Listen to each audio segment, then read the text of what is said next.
Hello guys, কেমন আছো সবাই? আশা করছি সবাই খুব ভালো আছো। আমার চ্যানেলে সবাইকে স্বাগত জানাই। চলে এসেছি একটা নতুন ভিডিও নিয়ে। আজকের ঘরে রান্না করেছিলাম ভাত আর পটলের খোসা বাটা। সেই রেসিপিটাই তোমাদের সাথে শেয়ার করলাম।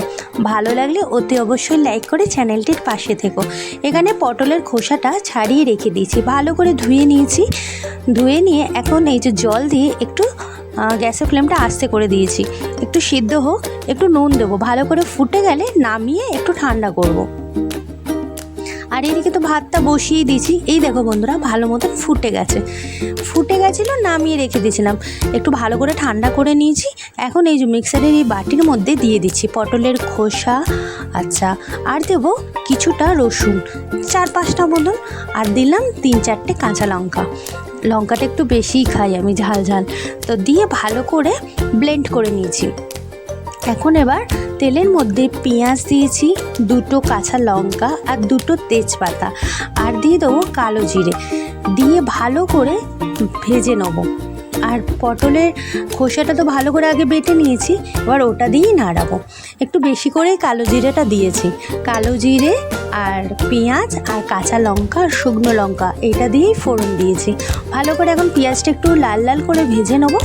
এবার দিয়ে দেবো ওই যে পটলটা খোসাটা বেটে রেখেছি সেটা দিয়ে। কোনো সবজিপাতি কিছুই আমি ফেলি না, মোটামুটি মানে সবজিপাতি যা থাকে তাই দিয়ে তো তরকারি করি। তো আজকের মনে হলো পটলের খোসাটা দিয়ে বেটে এই রেসিপিটা করি, কেমন লাগে। একদিন ঝিঙের খোসা দিয়েও করব, ওটাও খুব তাড়াতাড়ি ভিডিওতে আমার আসবে, তো তোমরা কিন্তু দেখতে থাকো। তো এই যে পটলের খোসাটা বেটে তো অল্পই হয়েছে, তো ওটা দিয়ে দিলাম, দিয়ে এখন ওটা নাড়াচাড়া দিচ্ছি। এবার ওই বাটিটা ধুয়ে একটু জল দিয়ে দেবো, দিয়ে এটা নাড়াতে হবে ভালো করে, নাড়িয়ে মানে খুন্তি দিয়ে ভালো করে কিন্তু নাড়াতে হবে যতক্ষণ না এটা মানে শুকনো হচ্ছে। আচ্ছা, একটু দিয়ে দিলাম স্বাদের জন্য নুন, আর একটু হলুদ আর লঙ্কা গুঁড়ো।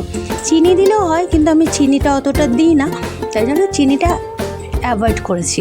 নুন, হলুদ গুঁড়ো, লঙ্কা গুঁড়ো দিয়ে ভালো করে এখন মানে নাড়াতে থাকবো। ভালো করে এখন খুন্তি দিয়ে এখন নাড়াচাড়া দেবো, দিয়ে একদম জলটা যখন শুকিয়ে যাবে তখন নামিয়ে নেবো। এই দেখো বন্ধুরা, পুরো জলটা শুকিয়ে গেছিলো, মাঝে একটু ঢাকনা চাপা দিয়ে রেখেছিলাম যাতে তাড়াতাড়ি হয়ে যায় বলে।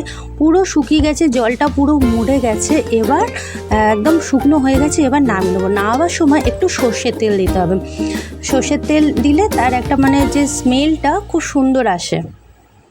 এইরকম করে রান্না করতে পারো বন্ধুরা, তাহলে খেতে হয় দারুণ, আর স্বাদ হবে একদম অতুলনীয়।